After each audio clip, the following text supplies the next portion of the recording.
¿Qué tal? Bienvenida, bienvenido a La Aventura, podcast de libros y lectura. Yo soy Bosco, este es el episodio 219 y en esta ocasión hablaremos de Máquinas Mortales, de Philip Reeve. Acompáñame para conocer qué tiene de bueno y de malo este libro.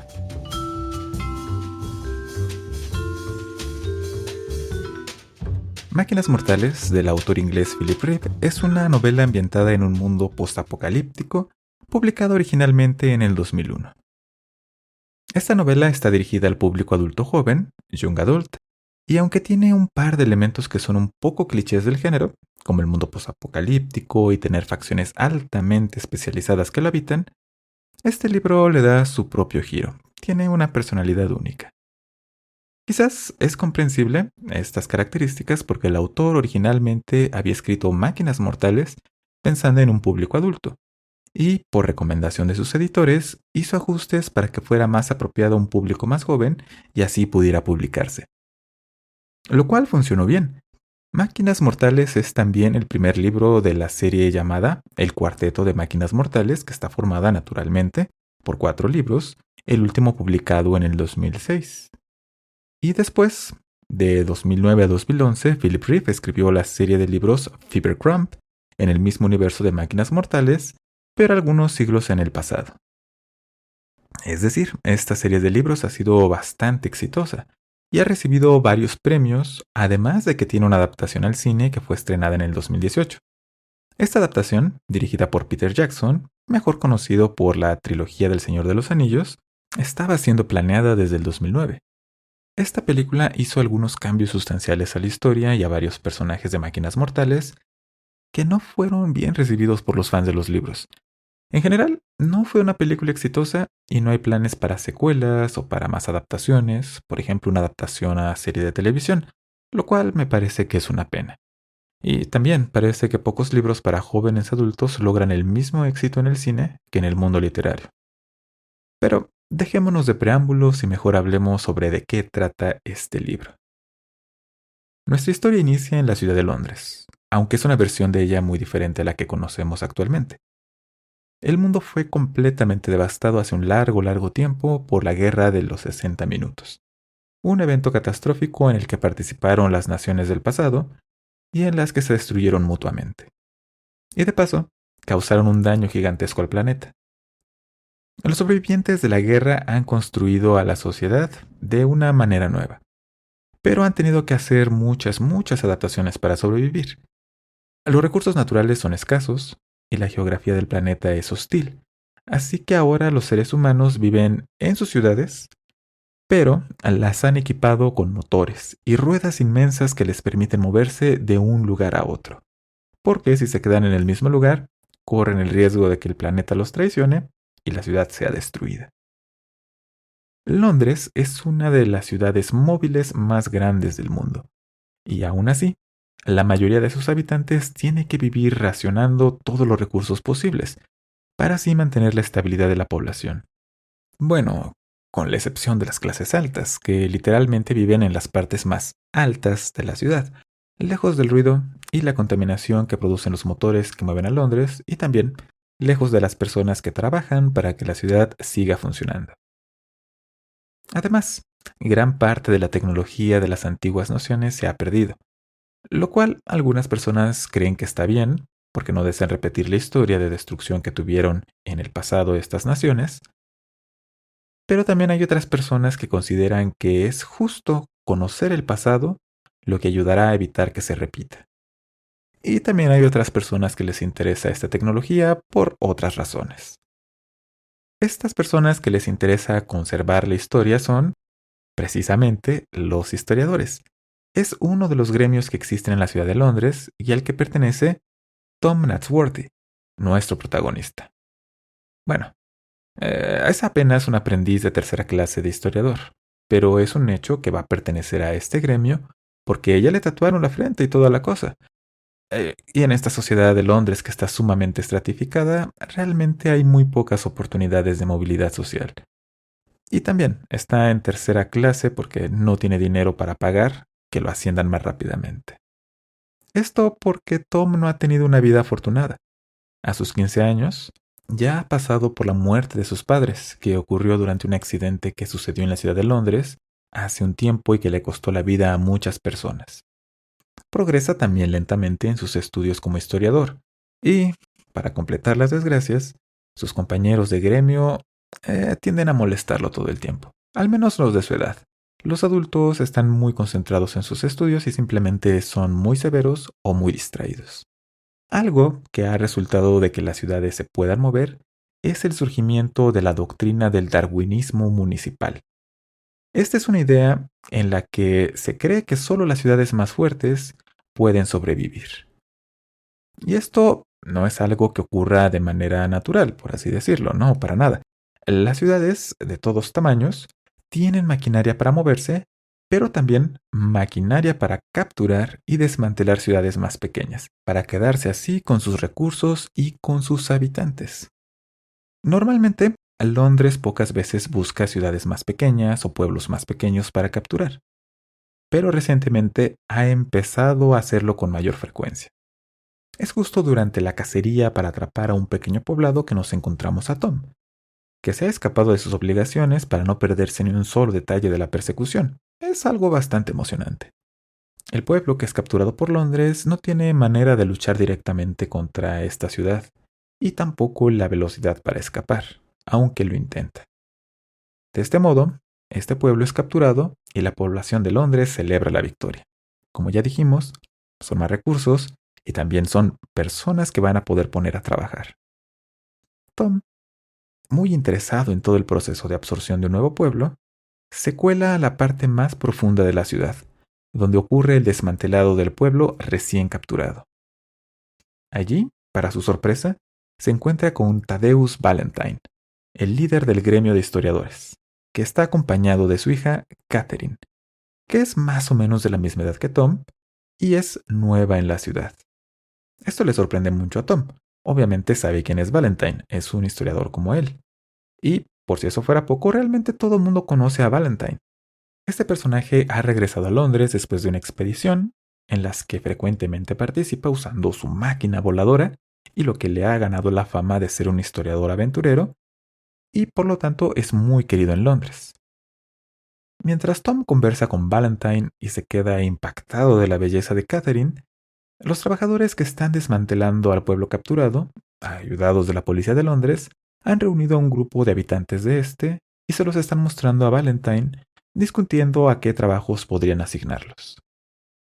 Entre este grupo se encuentra una adolescente muy delgada y con el rostro casi completamente cubierto, que también parece ser de la misma edad que Tom y Catherine.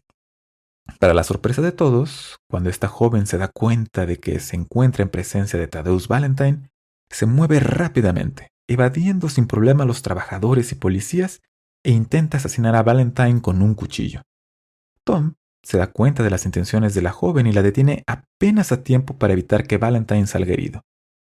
La joven, al ver que su intento ha sido frustrado, huye del lugar, corriendo, y Tom, un poco envalentonado ya y queriendo impresionar a las personas que lo están viendo, la persigue y detrás de ellos le siguen Valentine y la policía. Después de seguirla por la parte más profunda de Londres, parece que Tom finalmente la tiene acorralada y le ordena a la joven que se entregue a la policía.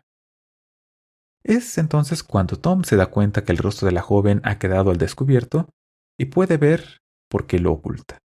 Se encuentra gravemente desfigurado por una cicatriz. Esta es una cicatriz que atraviesa todo su rostro, desde su frente hasta su boca. Y, en consecuencia, esta joven ya no tiene uno de sus ojos, ni su nariz, y una parte de su boca muestra permanentemente sus dientes. Es un corte, parece ser un corte de un extremo a otro. Tom también descubre que la joven no está atrapada realmente, pues está a punto de saltar de la ciudad hacia el mundo fuera de ella. Pero, antes de hacerlo, le dice a Tom que le pregunte algo a Valentine. ¿Qué fue lo que le hizo a Hester Shaw? Dicho esto, la joven salta de la ciudad a lo que parece ser su muerte. En eso, Valentine finalmente alcanza a Tom y este le da el mensaje de la joven.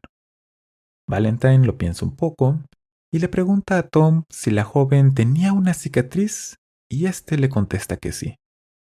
Sin que Tom tenga tiempo para reaccionar, Valentine lo empuja por el mismo lugar que saltó la joven. Pero Tom sobrevive a la caída, a pesar de que es de una distancia bastante alta. Ha aterrizado en el lodo sobre el cual viajaba a Londres. Y también se encuentra muy cerca de la joven asesina, o por lo menos intento de asesina, que es, naturalmente, Hester Shaw. Así que los dos ahora tienen como propósito regresar a Londres, aunque los motivos para regresar de Tom y los motivos para regresar de Hester son completamente diferentes. ¿Por qué Valentine habrá reaccionado de esa manera al conocer el nombre de Hester Shaw? ¿Qué relación tiene Hester con Valentine y con Londres? ¿Y qué harán ahora Tom y Hester? Todo eso lo descubrirás leyendo Máquinas Mortales de Philip Reed. Y, ahora que sabemos de qué trata este libro, pasemos a hablar de por qué podrías disfrutar de leerlo. Hay un elemento que me parece muy interesante, aunque creo que no es tan evidente al hablar de la historia y del mundo en el que ocurre este libro, pero que podemos entrever algo de ello. Al platicar de cómo está estructurada Londres, decíamos que en la parte más alta de la ciudad se encuentran las personas con mayores privilegios, mientras que en la parte más baja está todo lo contrario. Allí están las personas que llevan las vidas más difíciles de la ciudad y son esencialmente la clase trabajadora. Esto no es nada más una alegoría bastante clara de cómo muchas sociedades tienen una tendencia a la segregación, es decir, a separar sistemáticamente a las personas por religión, raza, lenguaje, ocupación, nivel económico o, bueno, cualquier cosa que te imagines. Es una crítica a esta tendencia, a veces de manera obvia y otras de maneras más sutiles. Conforme avanza la historia, esta característica de Londres va cobrando más y más importancia, porque es sumamente relevante para definir cómo funciona la sociedad de esta ciudad y también cuáles son los verdaderos problemas que tiene. A decir verdad, podríamos decir que Londres tiene más problemas a su interior que aquellos que vienen del mundo exterior. Y eso no es poco decir, porque los recursos de Londres se están agotando y esa idea del darwinismo municipal significa que todas las ciudades de un tamaño similar representan un peligro para Londres. Justo es en ese concepto de darwinismo municipal que nos encontramos de nuevo con una crítica por parte del autor a algo que ocurre en el mundo real, en nuestro mundo. Probablemente has escuchado el término darwinismo social. Es básicamente una interpretación intencionalmente errada, motivada por intereses sociales y económicos, que argumenta que los principios de la selección natural de las especies descritos por Darwin aplican al orden social. Aunque, curiosamente, esto de retomar los principios de Darwin no ocurre. El único principio que se toma de una manera muy distorsionada es el de la sobrevivencia del organismo más apto, que en la teoría de Darwin, originalmente, hace referencia a que los organismos vivos, cuyas características son las más compatibles con su medio ambiente, tienden a sobrevivir.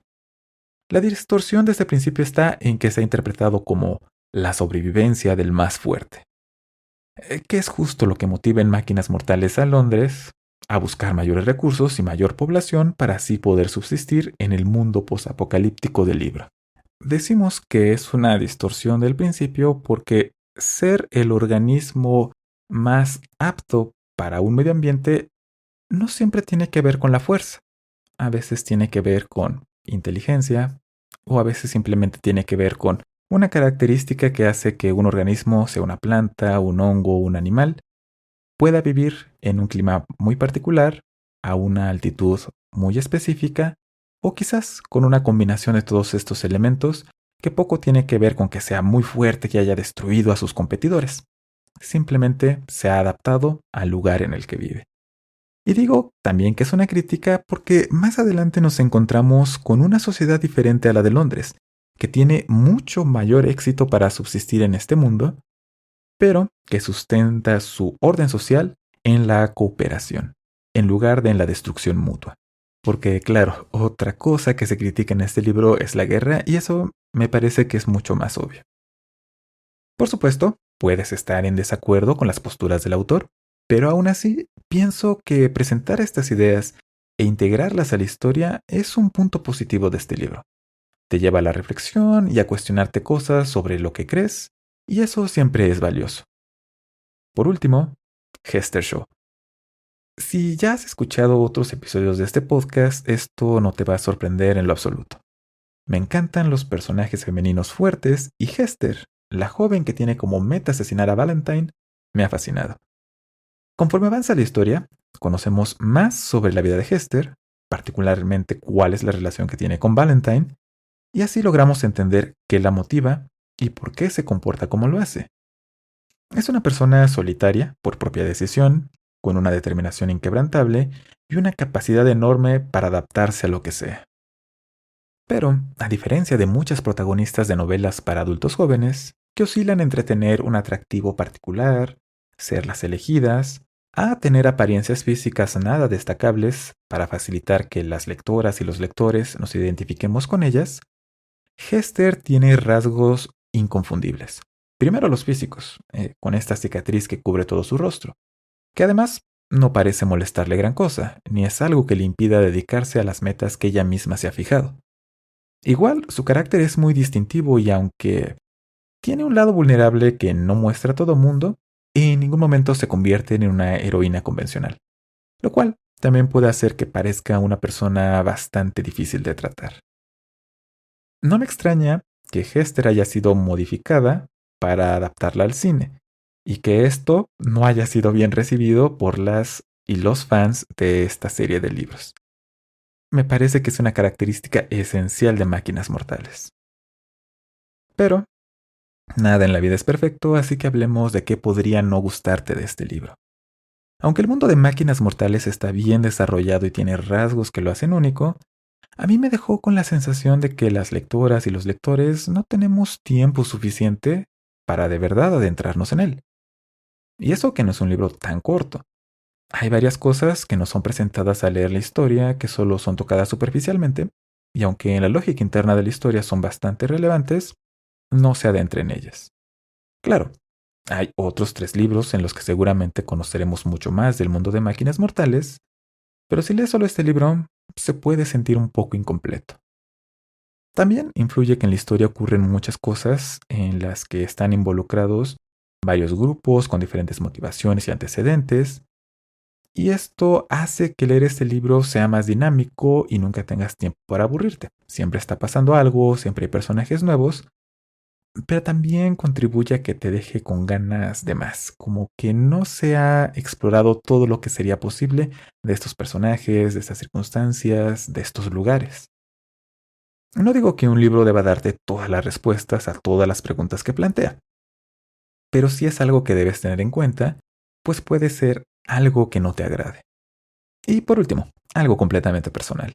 Hay un personaje que pasa casi 3/4 partes del libro sin darse cuenta de algo muy obvio, y eso me desesperó mucho, porque otros personajes rápidamente se dan cuenta de esto que a este personaje le parece, wow, una revelación. Hace sentido para el personaje, pero aún así me pareció demasiado. Así que, en resumen, recomendaría Máquinas Mortales de Philip Rip. Aunque disfruté bastante de leer este libro, pienso que es más recomendable en función de qué tanto te gusten las obras dirigidas a adultos jóvenes. A mí me gustan mucho, así que no tengo problema con ello, pero si no te gustan, vas a encontrar muchos de los elementos clásicos del género aquí presentes. El autor les da su propio giro, pero incluso estas innovaciones que tiene pueden ser insuficientes para que el libro te gane. Es cierto también que me parece que el mundo de Máquinas Mortales está bien pensado, aunque no tan explorado, y los personajes están bastante bien desarrollados, tienen cierta complejidad. La trama se mueve con mucha agilidad y por ello lo puedo recomendar ampliamente si cualquiera de estas cosas te llama la atención. Y al mismo tiempo estoy consciente que este género es un poco divisivo. Pero bueno, fuera de eso es recomendable, si acaso tan solo por Hester Shaw. Y esto es lo relacionado con el libro de este episodio, Máquinas Mortales de Philip Rip. Fue una lectura para mí divertida e insisto, ya me hice fan de Hester Shaw. Me hace falta ver la película, tan solo para sentir cómo muero por dentro porque no parece una muy buena adaptación que digamos. Como lo mencioné en el último episodio, definitivamente no van a haber podcasts cada semana, pero trataré de ser consistente para que haya episodios por lo menos cada 2 semanas o algo cercano a ello. Y aprovecho para mandarle un saludo a Jimena Montoya, que me pidió saludos desde hace mucho tiempo y ha estado al pendiente de que haya más episodios de la aventura, lo cual siempre me motiva porque saber que algo que haces le gusta a los demás, hay que admitirlo, se siente bien. Y si tú también me has insistido en algún momento que vuelva el podcast, no dudes que leí tus comentarios, aunque no los haya contestado, y bueno, me siento un poco culpable porque el podcast tardará tanto en regresar. Pero aquí estamos y ojalá te esté gustando. Y hablando de que te esté gustando, si este podcast ha sido de tu agrado, puedes suscribirte a él para recibir episodios en cuanto se publiquen. Y esto lo puedes hacer en Spotify, Apple Podcasts, Google Podcasts, Amazon Music, iHeartRadio y bueno, donde quiera que se escuchen podcasts. Los enlaces para suscribirte los encuentras en alaventura.net y ahí también están los episodios de la aventura desde el primero al más reciente y los medios para ponerte en contacto conmigo si tienes comentarios, dudas, quejas o recomendaciones. Todo esto está en alaventura.net. Y esto es todo. Por favor, cuida de ti, cuida de todos a tu alrededor y recuerda, quizás no seamos héroes, pero siempre podemos hacer lo correcto con valentía. Hasta la próxima.